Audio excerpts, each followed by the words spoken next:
터치, 관제 이런 것들 사실 요즘에 굉장히 많이 쏟아져 나오고 있어요. 그래서 이런 기술들이 흔히 우리 주변에서 많이 접할 수는 있는데 이런 것들을 할 때 가장 공통점은 결국에 이런 걸 구축하기 위해서 처음에 건물을 지을 때 도입을 하거나 아니면은 시설 투자를 해야 한다는 이러한 단점이 있죠. 그래서 이제 저희 서비스는 이거를 시설 투자 없이 기존의 건물이 지금 720만 개 건물이 이미 있는데 그럼 얘네들은 어떻게 할 거냐? 새 건물이야 이미 투자를 해가지고 한다 치는데 그럼 이런 것들을 어떻게 할 거냐라고 했을 때 그럼 건축주가 이 비용을 내고서 시설 투자를 할 것인가? 특히나 이런 집합 건물이라든가 공동주택 같은 경우는 소유자가 쪼개져 있는데 그러면 모든 소유자들의 동의를 받아가지고 이런 몇천만 원 투자를 한다는 것 자체가 사실 불가능에 가깝거든요. 그래서 이런 부분들을 설치비가 없이 또는 어떤 아주 최소한의 비용으로 이런 시스템 또는 스마트 빌딩 이런 걸 구현을 할 수 있으면 좋겠다. 이런 컨셉에서 시작을 했고요. 이것을 실제로 실현을 한 것이 바로 저희의 BDF 서비스라고 할 수 있습니다. 이런 벨소리 이제 아마 주변에서 흔히 많이 들어보셨을 거예요. 사실 이게 화재가 나면 울리는 거라 원래는 사실은 굉장히 듣기 어려운 소리인데 실질적으로 현장에서는 사실 우리가 흔하게 들을 수가 있습니다. 지금 이제 여기 이 화면도 사실 안타까운 얘기는 하지만 이제 쿠팡의 물류센터에서 난 화재인데요. 우리가 주변에서 이런 화재 신호에 대해서 이제 흔하게 이런 오작동이라고 하죠. 화재가 아닌데도 따르릉 울리면서 이런 신호를 우리가 흔하게 들을 수가 있는데 그만큼 사실 이런 소방 쪽에 건물에서의 이 소방 오작동 문제가 굉장히 심각합니다. 그래서 이제 거기에는 여러 가지 이유들이 있지만 어쨌든 현장에서 관리하는 사람 입장에서는 이런 오작동이 자주 발생이 되다 보니까 결국에 소방시설을 차단하는 이런 행위를 할 수가 있죠. 처음에 저희 퀴즈 낸 대로 작년에 36,000건의 화재, 그 다음에 1조 1,000억 정도, 그 다음에 인명피해가 2,100명 정도로 굉장히 화재 문제가 심각한데요. 이게 가장 큰 이유는 이런 소방 오작동이 많다 보니까 그로 인해서 소방시설을 꺼두는 문제가 사실 가장 심각합니다.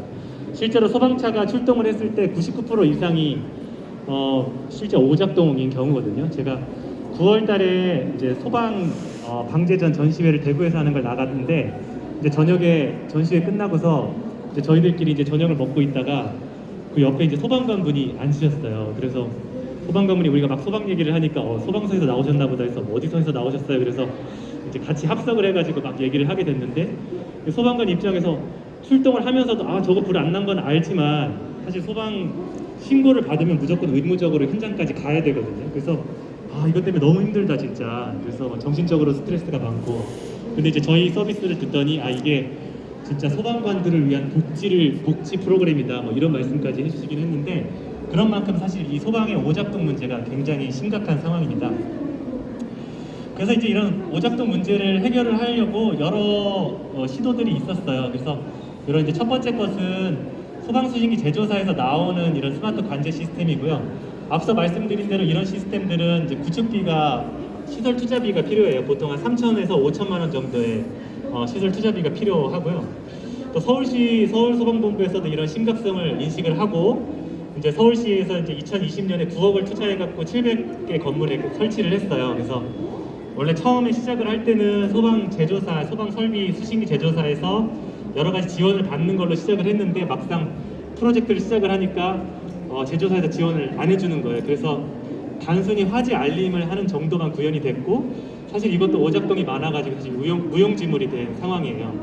그 밖에 민간에서도 여러 가지 그 전기적인 신호를 하나하나 이렇게 읽는 방식으로 해서 시스템들을 구축을 했는데 일단은 이제 건물이 좀 커지면 보통 통신형인 R형으로 바뀌게 되니까 이런 것들이 적용이 안 되고 이런 이제 원격 관제를 하는데 여러 가지 기술적인 수준이 굉장히 높은 수준이 요구가 돼서 안정성 부분이 많이 확보가 안 돼서 무용지물이 됐습니다. 그래서 이제 이런 이제 실패 사례들이 현장에 있었는데요. 저희는 저희 BDF은 이제 기존의 방식과 다르게 기존의 설비를 교체하지 않고도 저희가 인공지능 알고리즘 등을 사용해서 설비 데이터를 수집하는 것이 가장 큰 핵심이고요. 그래서 설비 내부에 보면 설비 내부에 왔다 갔다 하는 신호들이 있어요. 예를 들면 자동차를 보면 보통 자동차가 40km 이상을 달리면 그 도어락이 자동으로 찰칵 잠기거든요. 그래서 중앙에 일종의 컴퓨터 같은 것이 있어서 속도를 계속 보다가 40km가 넘으면 문한테 야 너 문 잠궈 라고 이렇게 통신을 보내게 돼요. 그러면 이제 그렇게 설비 내부에서 여러 가지 왔다 갔다 하는 통신 신호가 있는데 저희는 그러한 통신 신호를 직접 캐치를 해서 일종의 엿듣는 거죠. 캐치를 해가지고 그 신호의 의미를 여러 가지 단계, 여러 가지 알고리즘을 사용을 해서 분석하는 과정을 거쳐서 실질적으로 설비의 원격 관제 시스템을 구현을 했습니다. 그래서 이것이 이제 가장 큰 특징이라고 할 수도 있고요. 그래서 이거 관련해서 이제 저희가 특허도 이제 출원한 상태입니다. 아직 등록은 되지 않았고 이제 수석 특허도 이제 이번 달에 2가지 추가로 나올 예정입니다. 그래서 기존에는 이제 접점을 이용해 해가지고 하나하나 따다 보니까 작은 건물, 뭐 빌라 이런 건물들은 되지만 건물의 규모가 어느 정도 생기고 통신형인 R형인 수신기가 들어가면은 사실 적용이 불가능한 것들이었고요. 근데 저희는 반대로 왔다 갔다 하는 통신 신호를 이용을 하다 보니까 P형이든 R형이든 모든 수신기에 상관없이 다 적용이 가능을 했고요. 그리고 통신 신호를 읽는 거다 보니까 사실은 신호가 뭐 2가닥, 3가닥 이런 최소한 선만 가지고도 뭐 1000개, 10,000개의 신호들을 다 신호를 받을 수 있는 구조여서 그런 경제성도 실현을 했고요. 저희가 소방 오작동도 이제 즉시 복구를 할 수 있습니다. 사실 이거는 그냥 마케팅 용어인데 뭐 그렇게 특별한 건 아니고요. 원래 소방 수신기 자체에서도 화재 복구라고 하는 기능을 가지고 있어서 그런 것들을 소방 수신기에서 하는 것을 저희 스마트폰으로 직접 수신기 앞에서 하는 것이 아니라 언제 어디서든지 복구를 할 수 있다라는 것이 그런 장점이고요. 이거 말고도 이제 저희가 소방 말고도 건물 내에 여러 설비들이 많아요. 뭐 저수조, 집수정, 가스펌프, 요즘에는 SOS 버튼 같은 이런 것도 있고, 뭐 엘리베이터, 주차 설비 이런 것들도 있는데 그런 것 CCTV 포함해서 그런 것들도 모두 통합해가지고 마찬가지 원리로 설비 내부에서 왔다 갔다 하는 신호들을 캐치를 해서 저희가 원격 관제 가능하도록 그런 것들을 구현을 했고요.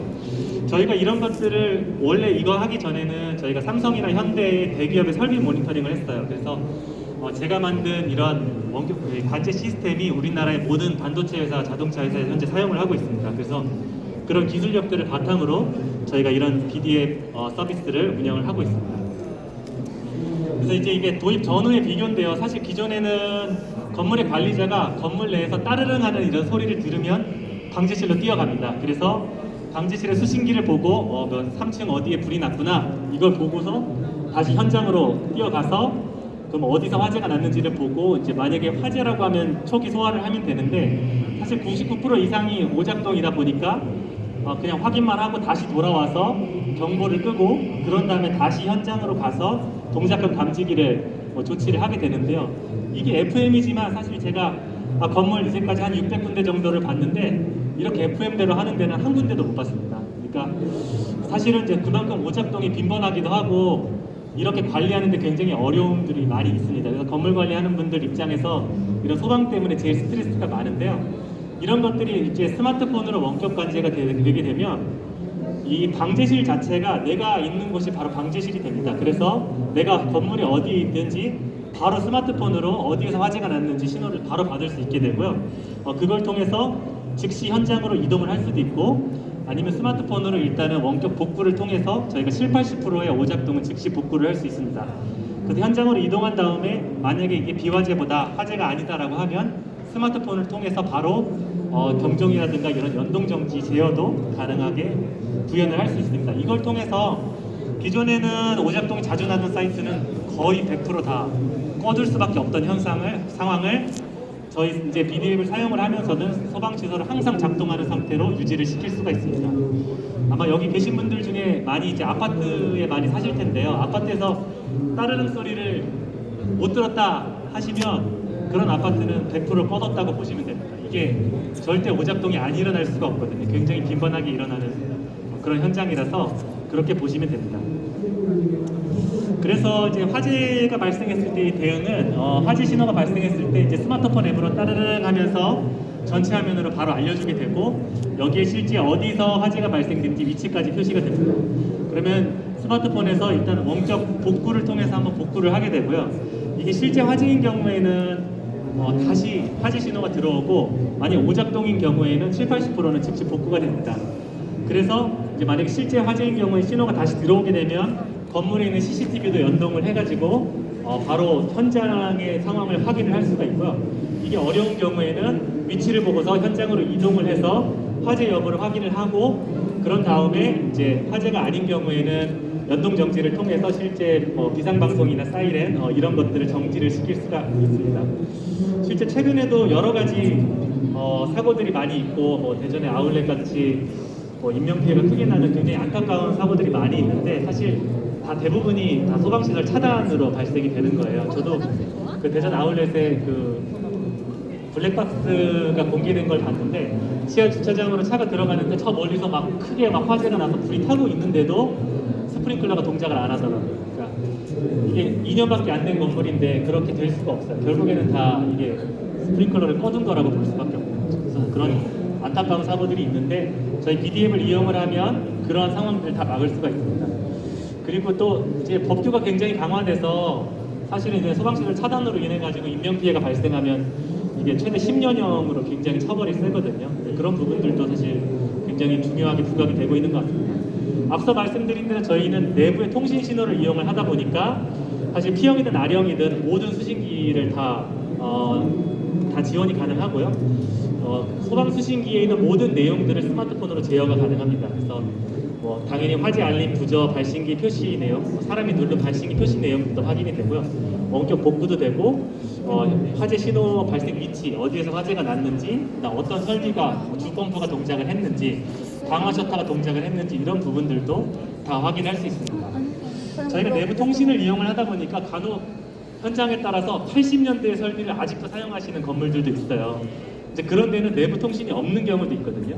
그럴 경우에는 저희가 앞에다가 카메라를 설치를 해서 이 그림과 같이 이제 소방 수신기를 카메라를 가지고 모니터링을 하게 되고요. 저희가 지금 현재는 아직 출시는 안 되고 개발 중인데 올해 안에 아마 개발 예정인데 저희가 인공지능으로 이 설비의 상태를 카메라를 통해서 상태를 인식을 해서 일시적 화재 상태인지 그리고 어디에서 화재가 났는지도 바로 알려주는 이런 부분들도 현재 개발을 진행을 하고 있고 특허 출원도 지금 준비 중에 있습니다. 그래서 이제 모든 수신기, 아주 오래된 수신기 아니면 최근 수신기든 무슨 어떠한 종류든 간에 모두 다 지원을 할 수 있도록 그렇게 구성이 되어 있습니다.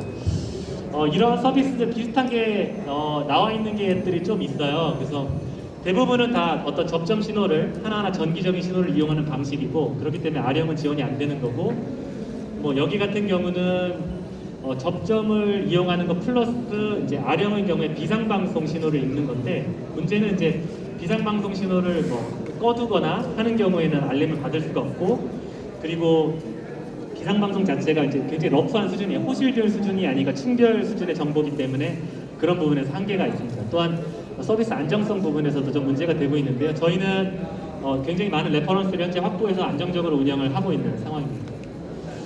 또 이제 보안업체 출동 서비스하고도 많이 비교가 돼요. 그래서 세콤이나 ADT 캡스에서 출동 서비스들 사실 관리사무소 되게 좋아하시는데 이제 문제는 그것도 굉장히 좋은 서비스이긴 한데 문제는 이제 출동하는데 시간이 걸린다는 거죠. 출동하는데 2, 30분이 걸린다는 거고 저희 만약에 벨이 사실 한 10분 이상 울린다고 하면 그냥 사실 꺼둬도 전혀 문제가 없습니다. 벨 자체가 10분 이상의 경보가 나갔기 때문에 그 안에 있는 사람들에게 다 모든 것이 알려졌다고 판단을 하거든요. 그래서 이제 그런 오작동이 빈번하게 발생될 경우에 이런 출동 시간 문제 등도 저희는 즉시 대응을 할 수 있다는 장점이 있고요. 이제 그런 부분에서 좀 차별화가 되는 것 같습니다. 전체적인 구조도인데요. 이제 소방뿐만 아니라 건물에 여러 설비들이 많이 있는데 이런 설비들을 모든 설비들을 이런 손바닥만 그림은 크게 되어 있지만 사실 손바닥보다 작습니다. 이런 요 포인터 한 2개 정도 되는 크기인데 이러한 작은 설비를 설비에다가 붙이면 이 설비가 내부 통신 신호를 인식을 해가지고 스마트폰에서 원격 관제 가능하도록 하는 구조로 되어 있습니다. 아주 심플하고요. 이제 설비 내부에 이런 손바닥만한 단말기 하나만 붙이면 모든 신호 수집이 가능합니다. 전체 구조는 기술적인데 클라우드 서버 이용한다, 모바일 앱을 이용한다 이런 내용들이고요. 저희가 이제 소방뿐만 아니라 건물의 저수조, 가스 설비, 배수 펌프, 최근에는 에너지 세이빙 관련해서 공조 설비, 에어컨 같은 것들이 전체 각 방별로 온도의 상황들도 볼 수가 있고 현재 에어컨이 가동 중인지 이런 것들 통해서 불필요한 가동을 줄여서 에너지를 줄이는 그런 사례도 있고요. 공장 같은 케이스에서는 오스탱크라든가 스크러버, 공기질 이런 부분들도 모니터링을 하고 있습니다. 그리고 이제 건물 설비 전력량 관련해서 피크치 부분들도 이제 모니터링을 해가지고 피크치를 줄여서 전체적인 전기 요금을 절감하는 그런 사례들도 하고 있습니다. 근데 가장 중요한 건 사실 이쪽 분야는 다른 데도 좀 할 수 있어요. 저희뿐만 아니라. 그래서 요즘 스마트 팩토리 이런 걸 해가지고 굉장히 많은 업체들이 나와 있는데, 이제 소방을 포함을 해가지고 전체 통합 관제를 할 수 있는 거는 저희 BDM만 가능합니다. 이것이 좀 차별점이라고 할 수 있습니다. 주요 기능인데요. 저렇게 원격 감시하는 부분이 있고, 소방 오작동을 즉시 복구할 수 있고요. 그리고 CCTV, 건물에 CCTV가 있는 경우에 CCTV 연동도 가능하고, 어디에서 화재가 났는지 화재 발생 위치 표시, 그다음 여러 건물들을 통합해서 관제할 수 있습니다. 저희 사이트가 전국에 다 걸쳐 있고, 제주에도 파리바게트 공장이라든가 호텔이라든가 리조트 이런 데도 들어가고 있는데, 그런 여러 광범위한 지역들도 저희가 다 통합 관제가 가능하고요. 소방뿐만 아니라 저수조 등 여러 설비들도 한꺼번에 다 볼 수가 있습니다. 그래서 이제 레이아웃이 이제 여러 가지 지역별로 구성을 한다거나, 특히 이제 소방 관리 업체 경우에는 지역별로 이렇게 팀이 구성이 돼 있고, 각 팀별로 자기가 관리하는 건물들이 할당이 돼 있는데, 그런 팀별로 자기가 관리하는 건물들만 모아가지고 따로 알림을 받을 수도 있게 구성이 가능합니다.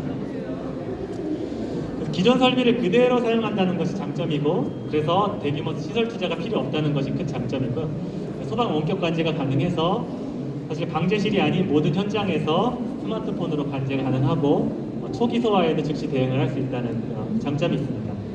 최근에는 이제 사실 주차 관련돼서 관리실에서 이슈가 많아서 이제 스마트 주차 관제도 출시했는데, 이것도 마찬가지로 기존의 주차 설비를 그대로 사용을 하면서 스마트 주차 시스템을 업그레이드를 할 수 있어요. 그래서 최근에는 건물을 새로 지을 때 건설사에서 최저가 입찰을 통해서 스마트 주차 시스템에 입찰을 받다 보니까, 입주를 해서 보니까 기능이 너무 빈약한 거예요. 입주사들의 외팔인도 해줘야 되고 하는데 잘 안 되고, 정기권 등록을 하는 것도 잘 안 되고, 아니면 제 실제 차량 번호 인식하는데 인식률도 떨어지고, 근데 기계는 새 거고, 그러니까 바꾸자고 하려니까 또 3천만 원 이렇게 든다고 하고, 이런 에러 사항인데, 저희는 이것을 설치비가 없이 기존 시스템을 업그레이드를 할 수 있습니다. 그래서 현재 이제 여러 개 건물에서 저희 거를 채용을 해가지고 빠르게 확산을 하고 있는 중이고요. 그래서 이제 이런 것들을 통해서 저희가 궁극적으로는 야간에 관리사무소에 사람이 필요가 없도록 하는 데 목표를 두고 있어요. 그래서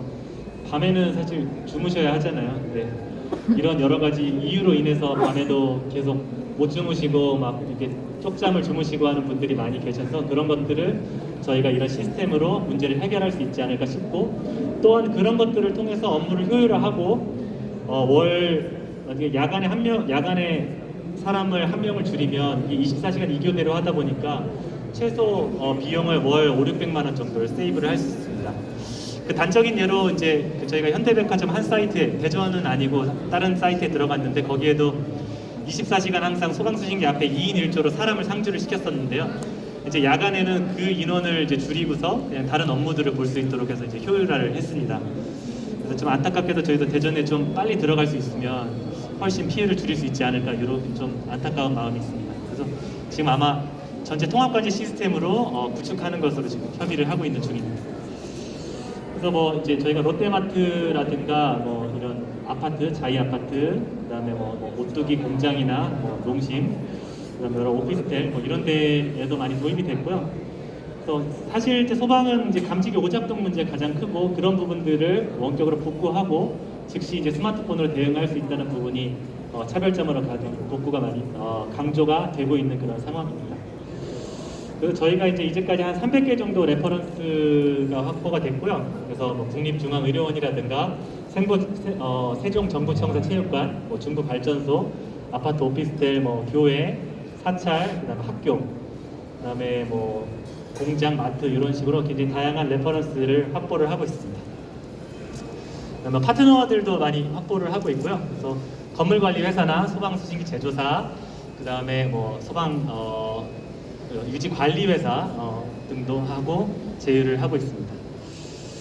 저희가 이제 스마트폰 말고도 이제 전체들을 좀 통합해서 관제하는 이런 부분도 필요해서, 이런 이제 맵 형태로 해서 레이아웃으로 해서 전체, 예를 들면 여러 분산되어 있는 지점이라든가 공장이라든가 이런 것들 통합 관제할 수 있도록 제공을 하고 있고, 사실 이제 건물에 따라서 이런 건 좀 돈이 많이 들기는 하는데, 이제 3D로 해서 전체 뭐 화재가 발생을 했을 때 어떻게 대피를 해야 되는지 이런 대피 경로 안내하는 이런 것들도 하고는 있긴 합니다. 근데 사실 이런 것들은 건물에 돈이 많이 드는 거라 일반적인 건물에서 좀 하기가 어려워서, 근데 뭐 저희도 어쨌든 하나 하기는 했습니다. 그런 케이스들도 있고요. 저희가 이제 이거 하기 전에 앞서 말씀드린 대 현대나 삼성의 대기업의 설비 모니터링 시스템을 한 17년 정도 했고요. 이제 소방 쪽을 2019년에 이제 하게 됐어요. 사실 대기업 쪽은 돈이 많으니까 이런 시스템 그냥 뭐 몇 억 투자해서 하겠지만 일반 건물에서는 하기가 어려워서 그런 부분에서 소방 쪽에 계신 분이 이런 부분들을 좀 소방이 낙후되어 있는데 만들어주면 좋겠다라고 해서 소방 쪽을 시작을 하게 됐고, 처음에 들어와서는 조금 후회를 좀 하긴 했어요. 워낙 그 소방 쪽이 상황이 열악해가지고 굉장히 어렵더라고요. 그래서 대기업 쪽의 연구소라든가 생산시설에서 하던 거랑은 너무 차이가 있었는데 저희가 그런 부분을 시행착오를 하면서 현장의 열악한 환경에서도 잘 동작할 수 있도록 그런 시스템들을 잘 구축을 했습니다. 저희가 이제 최근에는 GS 인증 1등급도 받아서요. 이제 조달과 이제 수의계약 자격을 획득을 했고요. 지금 이제 아마 곧 나라장터에도 등록이 될 예정이고요. 이제 최근에는 저희가 에너지 세이빙 또는 이제 안전 이런 거 관련해서 요즘 뭐 ESG 화두가 되고 있는데 관련해서 이제 소셜 벤처 기업으로도 등록이 됐습니다. 저희가 소방 말고도 엘리베이터 원격 관제도 하고 있고요. 특히 이제 사람 다침 사고 이런 것들이 많이 있어서 엘리베이터가 고장 나기 전에도 이런 신호들을 받고서 원격으로 제어를 할 수가 있었고요. 마찬가지로 엘리베이터에도 순간적으로 멈추는 문제들이 있는데 그런 것들을 저희가 원격으로 복구를 하고 고장 코드 같은 것들을 통해서 어떻게 조치해야 되는지 이런 안내들도 하고 있습니다. 말씀드린 대로 주차도 하고 있고요. 기존의 설비들을 그대로 사용을 하면서 주차 시스템을 업그레이드를 할 수 있습니다. 주차야 뭐 일반적으로 많이 사용을 해보셔서 아시고 있는 것들이고, 건물 내에 CCTV가 있으면 이런 데이터들도 그대로 끌어올 수가 있고요. 요즘 아파트 같은 데는 지하에 이제 비상호 칠배 이런 것들도 있는데 이게 지금 문제가 되는 이유는 비상호 칠배를 눌렀을 때 결국 관리사무소에서 이걸 갖고서 대응을 해줘야 되는데 그러기 위해서는 관리사무소에 사람을 상주시켜야 되거든요. 근데 이런 것들을 스마트폰으로 저희가 바로 받을 수 있기 때문에 이런 부분도 관리사무소에 굳이 사람이 꼭 상주할 필요를 저희가 없앴습니다. 말고도 저수조나 집수정 등 기계설비 등도 관제가 가능하고요. 전력 사용량 피크치 모니터링 이런 것도 가능하고 오스탱크 수위 부분도 레벨을 해서 이런 뭐 수위가 찰 경우에 이런 알람을 띄워줘 가지고 적절하게 조치할 수 있도록도 하고 있습니다. 폐수 처리 시설도 처리를 하고요. 저희가 이제 농심의 폐수 처리 시설 이런 부분에 들어가서 원래는 주말에도 사람이 항상 나와가지고 4명의 팀으로 구성이 돼가지고 항상 상주를 하는 시스템이었는데 저희 이거를 도입을 하고서는 이렇게 상주할 필요가 없어졌거든요. 그래서 주말에 가족들과 즐거운 시간을 보낼 수 있는 그런 환경이 돼서 담당자들이 굉장히 좋아하는 환경이 됐습니다. 이런 골프장 같은 데도 적용이 되는데 시설들이 떨어져 있다 보니까 이제 중앙에서 통합 관제하기가 어려워서 이런 것도 되고, 이제 여러 물탱크 수위라든가 이런 설비들, 그 다음에 야간에 뭐 조명이라든가 스프링클러 이런 것들도 제어를 할 수 있고요. 발전소 같은 데에도 가스개소화 설비가 가장 문제가 되는데 가스개소화 설비는 한번 터지면 그 다음에 이거 끌 수가 없거든요. 그렇기 때문에 이제 처음에 화재 신호가 났을 때 그 짧은 시간 동안 빠르게 이게 실제 화재인지 아닌지를 파악을 해서 가스개소화 설비를 차단하는 그런 게 필요했는데, 그래서 기존에는 한번 올리면 무조건 담당자가 가스실로 무조건 뛰어갔어야 했거든요. 저희 걸 도입을 하고서는 이런 부분들을 다 원격으로 컨트롤할 수가 있었습니다. 공장 같은데 이렇게 공장이 떨어져 있는 경우에도 통합해서 관제하는 사례들이 있고요. 아파트 같은 경우에도 예를 들면 여기 뭐 흑석동, 서울의 흑석동의 아크로 리버하임 같은 데가 4차선 도로로 단지가 나눠져 있어요. 한 단지인데도 나눠져 있고 방지실도 2군데로 분리가 되어 있거든요. 그래서 사람을 원래는 2군데 다 상주를 시켜야 되는데 사실 비용 때문에 상주를 못 시켰어요. 그래서 이제 한 군데에 사람을 빼고 다른 데에 넣었는데 어느 날 이 사람을 뺀 데에서 오작동이 발생해가지고 계속 막 울린 거예요. 그래서 이제 막 문제가 됐는데, 그래서 입주민들이 이 상주하지 않는 쪽에 사는 입주민들이 이제 사실을 안 거예요. 우리 동 쪽에는 사람이 상주를 하지 않는다. 그럼 우리는 주민이 아니냐, 우리도 똑같이 관리비 내는데 해서 난리가 난 거죠. 그래서 이제 사람을 상주시킬 상황이 됐는데 그때 이제 저희 시스템을 도입을 해가지고 양쪽 다 해서 통합관제, 스마트폰으로 통합관제를 한 그런 사례들도 있었습니다.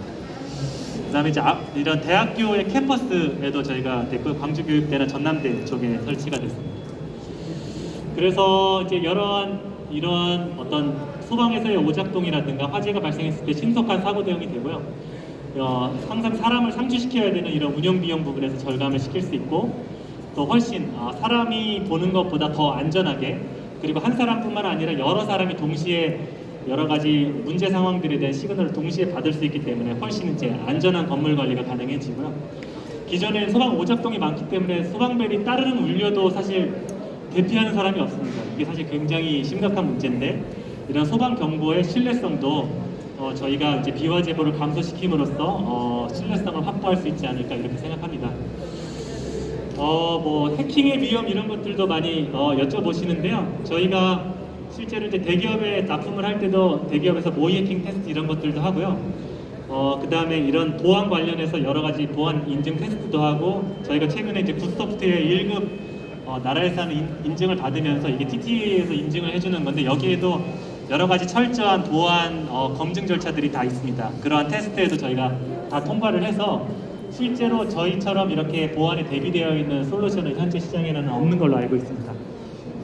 저도 원래 이제 소방 업계에 있던 사람은 아닌데 여기 이제 2017년부터 소방에 들어오면서 여러 이제 소방 필드에 계신 업계 분들하고 많이 코업을 했고요. 저도 그 이후에 이제 소방 기사도 획득을 해가지고 실제로 저희 이제 같이 일하시는 분들도 다 소방 기사를 다 따도록 해가지고 저희 일하시는 분들이 실제 소방을 이해하면서 저희 시스템을 만들도록 그렇게 하고 있습니다. 그래서 저희는 사실 관리사무소의 여러 가지 고통을 해결하기 위해 태어났습니다. 이런 저희가 주차 관제 시스템 브랜드가 BD파크인데요.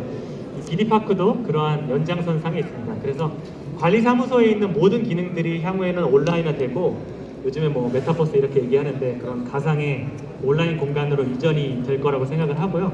저희는 이제 저희 회사가 이제 EMCT인데요. 이제 모바일 컨트롤 타워의 약자거든요. 그래서 이런 건물에서의 모바일 컨트롤 타워로서 그런 관리사무소의 여러 가지 어려운 부분들을 해결하는데 노력을 하도록 하겠습니다. 네, 그동안 들어주셔서 감사하고요. 혹시 뭐 질문 있으시면은 질문해 주시면 저희가 답변 드리도록 하겠습니다.